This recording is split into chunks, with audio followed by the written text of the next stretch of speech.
All right, so we've all been here, right? We've stained the floor, we agreed upon the color, but now the homeowner sees it and it's just a little too light, or they just wish it was changed just a little bit or slightly darker than it was before. With this, because it's not going to double stain, I can't come back, so I use Special Walnut here the first time. I can't come back with Special Walnut and re-stain the floor to the same color. But what I can do is I can adjust the color, custom mix your colors, custom blend your colors, whatever you need, and just re-stain the floor. Again, on the floor for me, some guys like pouring on the pad, that's fine.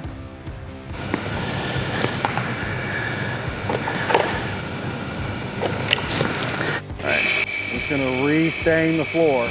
Something you'll notice with this stain too is you're not gonna stretch it, or when it's dry on the pad, just pour some more on the floor. And again, I can work it as much as I need. Blend it in. What you don't want to do at this point is come back with a dry buffer pad. If you come back with a dry pad, that dry pad can actually pull it up off the floor or polish the floor. So make sure that you do have stain on there when you start. Otherwise, you will come out with a different color, or you'll have to work it a little bit more just to get it right. And that's just about it. You can definitely see that color difference now between the two, of just a slightly different color that we put on top of that Jacobean. But other than that, that is our stain. I hope you guys enjoyed the demonstration. Visit our website or contact your local distributor today.